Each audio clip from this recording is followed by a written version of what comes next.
بسم الله الرحمن الرحيم. السلام عليكم ورحمة الله وبركاته. Soomaaliyeed meel walba oo joogto salaamaya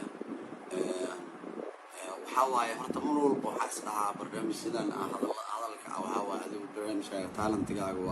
waxa waaye fan iyo hees oo inta ku eko wax soo hadlin laakiin waxyaabo badan oo waxa jiro aad maxaa kugu qasbay inaad soo hadashid oo kugu kalifaayo waxa waaye wixii ay dadku u jeedaan oo muuqdo ay arkaan oo ayagu maxaa la yiraahdaa fasiranayaan waa gooni laakiin waxa hoose oo anaga shakhsi aan dhalinyarana heesto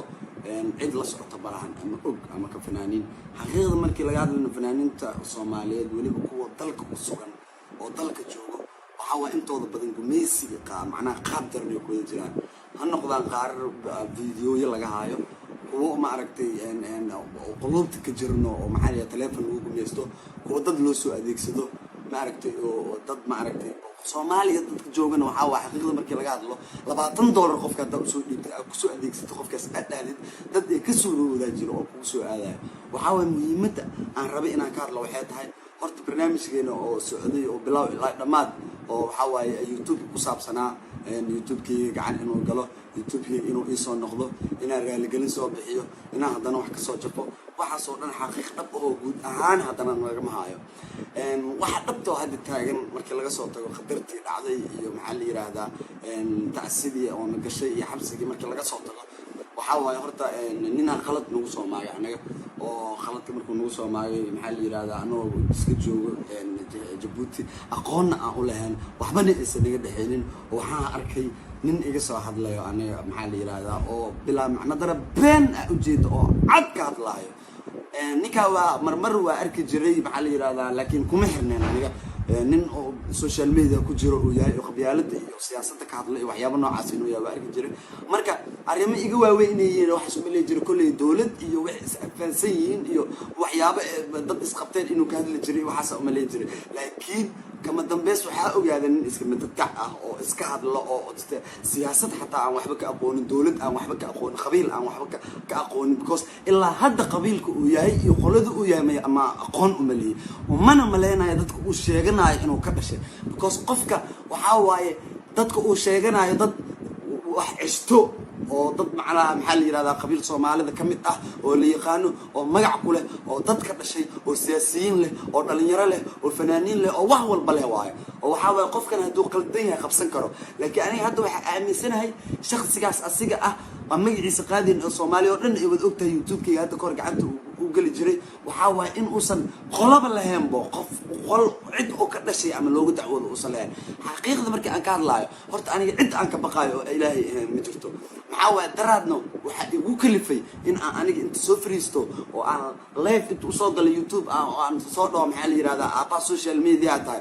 maxaa la waa ka baqaya kana waa ka saaraya waxa waa aniga waxa soo wacay nin dhalinyaro ah oo YouTube-kiga hayo oo walaalkay deeq darajo oo Kenya degan oo meeshaas joogo waxa waaye oo dad is aamin aan ahayn YouTube-kiga asoo 8 ku maraya u dhiibay deeq darajo oo aan waxba ahayn waxna aan ka jirin waxa way gacantu ku soo qabtay copyright igu sameeyay waxa waa content waxyaabo badan oo igu sameeyay YouTube-kiga waxa way heesaygu ii xiri jiray waxa way account igu xiray YouTube-kiga lacag inaan ka sameeyo heer oo i gaarsiiyay wax walbo si walaalnimo iyo kalsooni ay nooga dhaxayso oo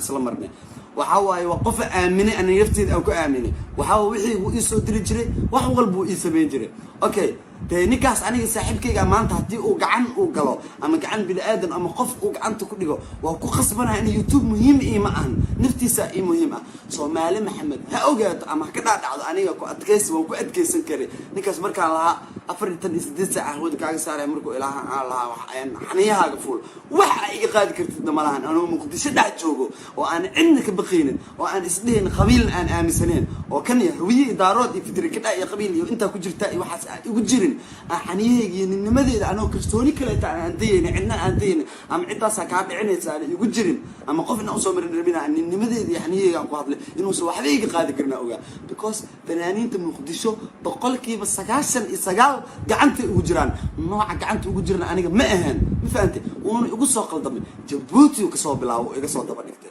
waan ka aamusay shibanka ere waxyaabo badan oo ka hadlay Djibouti uu jooga gaaja ku dishay kan uu ka hadlay waxyaabaas uu ka hadlay waa ka aamusay ilaa Muqdisho imaaday waxa waaye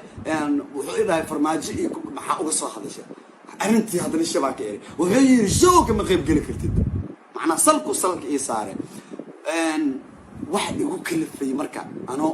oo aan ninka aan u naageenin aan ka baqin oo aan video u igaynin oo waxban igu sameeyeen wax igu kalifay inaan dhaho aniga habeenada ka mid ah anuu garow jooga wax soo wacay deeqdarajo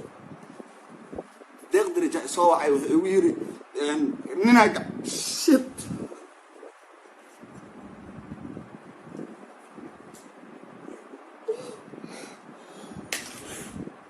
wuxuu yiri nina bas koolay waa ilaa waxa soo wacday gabadh maskiin ah waxay ugu tiri gacan ugu jirnaa ninkaas gacan ugu jirnaa adiga dartaada noo haystaa bas aniga awoodeedu waxay noqotay ninkii inaan waco aan dhaqorniyo aniga adiga naga dhaxaysaa dagaalkan waxaan maxaa ku haysataa dhalinyaradaas oo waxa way wuxuu adeegsaday nin laga baqo oo rasiid nuur Allah markii aan ka daba tagay aan dhahay war ka baqin waxba idinku kuma sameyn karo waxa la itaha Ahmed Rashid aan dhahay waxa la itusay video ninkaas oo dad dilaayo oo dhalinyar Soomaaliyeed dilaayo laamiga dhexdiisa ku dilaayo videogaas markii aan arkay ninka saaxiibkayga waa u baqaanay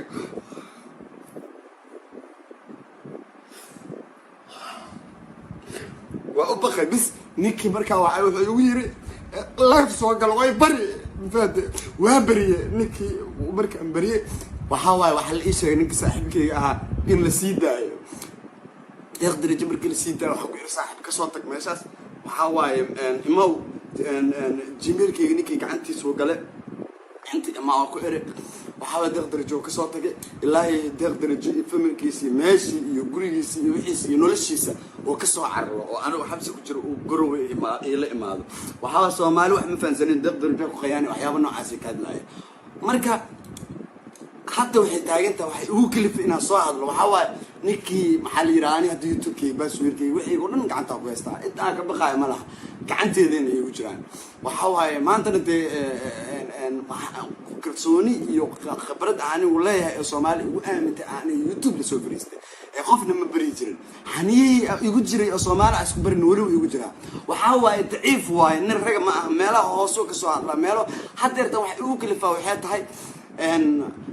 codkii dad waxaa jiro oo dad waaweyn oo arrinkiina ogaadaan rabaan dad asxaabta kamid ah oo codad aan markii ana ka qabanayeen iyo ana la wadaag ana diray waxa waa dad u diray waxa waa inay ogaadaan ada codadkii la soo dhigay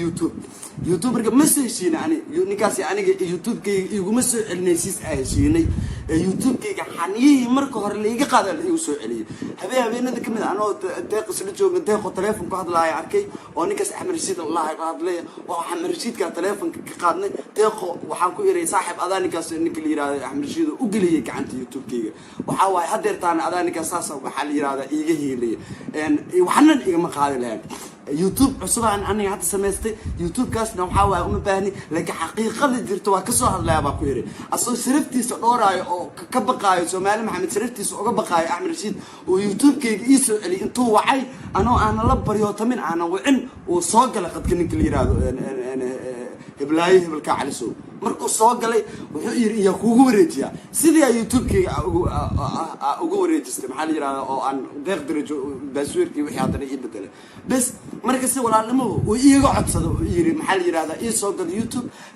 waa ku bariya ii sheeg bas inaa YouTube-kaaga kugu wareejinay aan bas aniga sheekada meesha ku ekaatay wax walba aan islaha sidii aan dhacday bas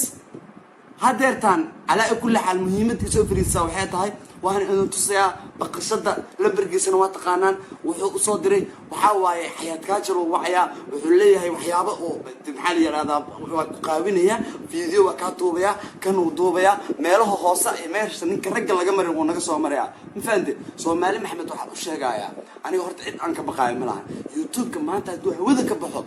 فكيو يوتيوب waxa uga baanay malahan waxa waan noolahay dad baa ka dhashay Soomaali Maxamed aan ka dhashay 20 jir ahay mar walba jaanis ah haysta aniga laakiin waxa inii sheegaya dhalinyarada Soomaaliyeed waliba fanka dhalinyarada fanaaniinta in ay gumeesi ku jiraan intooda badan gumeesi idinku waxay idin soo gudbiyaan farxada idin la wadaagaan heesa idin soo gudbiyaan laakiin xaqiiqada marka idin kala hadlo dhalinyarada gumeesi intooda badan ku jiraan waa loo caagjuleeyaa qaarkood video waa laga hayaa qaarkood wax walba lagu sameeyaa qaarkood dad loo adeegsadaa raga loo adeegsadaa ninkiina ilaa ay hadeertaan waxaa dadku daba taagan yihiin ee sheegaan waxay tahay muxuu idin daba taagan yahay sharma muxuu uga soo hadlay dadku waxay isleeyihiin hadeer sheekadan weeb aamustee muxuu sharma iyo haddana uga soo hadlay waxaa waaye wuxuu uga soo hadlaya dadku kula feeso naagu dhalay weli cagto noo saaraya waxaa waaye haddana annaga nama soo aadi karo oo nimadiisa annaga naguma soo aadayo nooguma caga jugleenayo meelo hoose iyo gabdhihii iyo xaafadihii iyo familkii nagala maraaya dagaalo daciifeed cidiya hoosteedu nagala diraaya waxaa idin sheegaa aniga hadeertaan deeq darajo walaalkayga waa isla joognaa waxaa waaye ilaa iyo meel maxaa waaye ilaa iyo familkiisa u baqaan heerkaasuu maraaya oo la yidhaahdaa maxaa la yidhahdaa intaa lu idin diraaya oo aniga xataa la idhaha intaa lagu diraya waxaa waaye annagoo dalkeena joogno oo dhalinyaro soomaaliyeed ah oo dalkeena joogno oo annagoo dalkeena joogno dhibaatada jirto dalkeena la ogyahay horumar ku sameynayno dad haddana xagga jooga oo qurbahaas ku nool oo nabad ku nool oo firiyi ku nool waxay nagula dhaqmayaan waxyaaba aynan u dulqaadan karin fanaaniinta soomaaliyeed qaarkood inta badan hore ugu soo dulqaateen waxaan idin sheegay aniga qof bini aadan aan ka baqaayo ma jiro ciilka iyo ilintana waxa ii keenayo waxay tahay aniga haddii aan adkaysto oo ninnimadeeda aan ku adkaysto oo wuxuu yahay aad tuso waxaa waaye meel aan ka damqanayo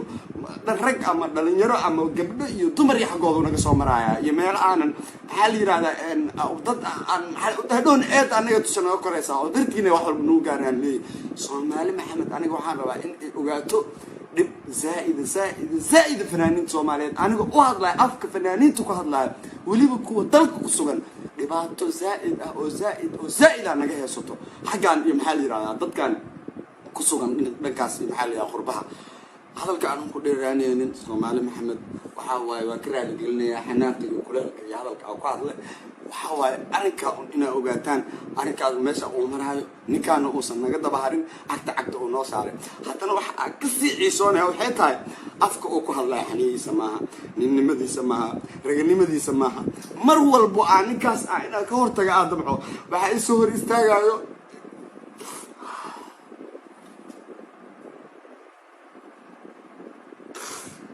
أحمد رشيد waxaa isoo hor istaagay Axmed Rashiid ninka noogu yiilay ninka dhalinyarada Soomaaliyeed waxa ay uga baqaysa ma aqaan dhalinyarada Soomaaliyeed oo dhan ay ka wada kaadanayso ninkaas oo naga soo maray ninkaas markuu awoodi waayo deeq darajo cilmi kuma dhamo wallaahi oo bilaahi oo talaa xabad cilmi ah oo intaas dhigin isku dhameen awood waxa u yeelan in YouTube-kiisa hawada ka saarno oo naga soo weerarayo oo awood u yeesay deeq darajo oo ka daba tagay waxba uu naga qaadi waa asiga ilmaha xogga u wato asiga waxa basabeeyo xaniimaha qol meeshaas ugu jira dada waxay ugu yeelayaan afaar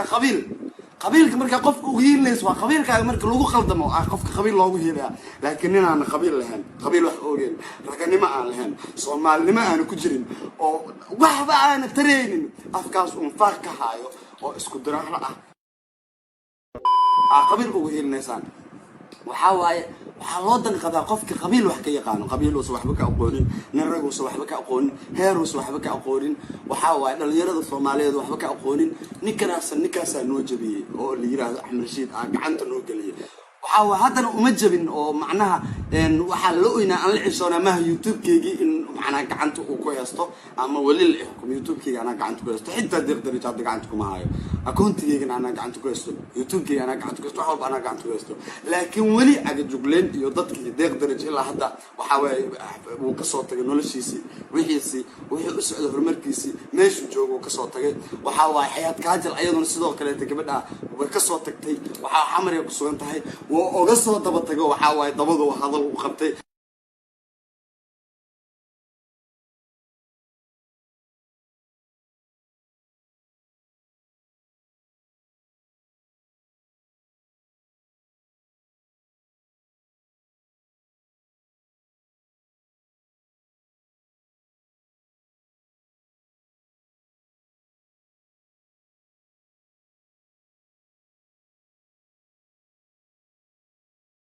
wuxuu dadku ugu booteenayeen waxay tahay oo dadku uga baqayaan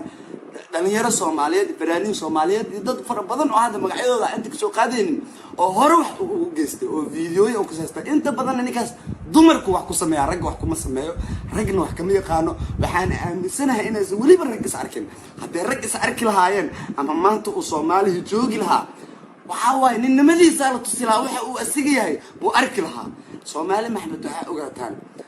ninkaas inuu dhib nagu haayo dhalinyarada Soomaaliyeed inuu dhib ku haayo ma fahanteen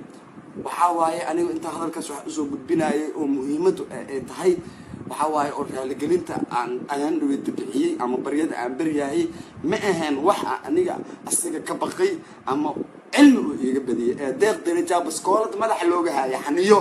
gurigiisa loogu tagaa ku yaray ma fahanteen si familkiisa loo tagay waa la soo waxay marka aniga awood kale oo ii furneed ma lahan wada kale aan sameeyaa in anigaas tawaco aan bariyo oo video soo duubido aan video u soo duubo wada ahayn ma lahan markii tii ay dhacday isla subaxii qadar ay qabsatay oo xabsiga gale oo taasiya ay gashay ninka ilaa hadda uu daba taagay alaa kula hadalka waxa ku soo xiraaya muhiimadu ay tahay waxay tahay ninkaas asiga ah inuu weli cagta oo noogu saaran yahay oo na daba haayo waxa waaye anigana ma aan shaqsi u daba haayo waxa waaye ninka deeq daraja oo dhalinyarada walaalkayga ah iyo waxa waaye bahalkii maxaa la yiraahdaa teeda anoo dhan family waa ka dhalanay qofka familkiisa anoo maxaa dadku isqaana laga yaabo dadku maxaa la yiraahdaa familiadooda ma meesan waxba qaban karin oo ninkaas yaa horta family wax qaban kara family qofka markuu familkiisa loo ogaayay meesha ka soo jeedo ninkan familkiisa lama ogo wuxuu yahay kama soo jeego qabiil uu sheegtaa qabiilku uu sheegto wuu sheegto aniga hadda qolada raba sheegan karaa laakiin dadka aan ka dhashay waan dhex joogaa waa kuwaana ayaga ka dhashay waa sheegay waan ku faana waa ka dhashay Soomaali Maxamed guud ahaan uga dhashay laakiin qaasatan ma jeerteena ka soo jeeda qabiilkan in la isku barto waa muhiim maahan qabyaalada qulubta ma ahan ma fahanteen laakiin muhiimadu waxay tahay ninka meel loo raacdo ma lahan oday cista ma lahan nabadoon looga dacwoodo ma lahan dad loo mara ma lahan wuxuu yahay ma lahan saasay tahay dad ugu sii heelinaya aan qabyaalada iyo Soomaalinimada iyo qabiilkaba waxba ka aqoonin marka waxa uu sheegayaa Soomaali Maxamed arrinka inay saa u ogaato videoga wax igu soo kalifanay arrinkaas ahayd waan in salaamay kuma sii dheeraan karo waxa waaye hadii hadalka inta ka badan ku sii dheeraadana hadal ay iga tagay Soomaali Maxamed salaamu calaykum waan in salaamaya goodbye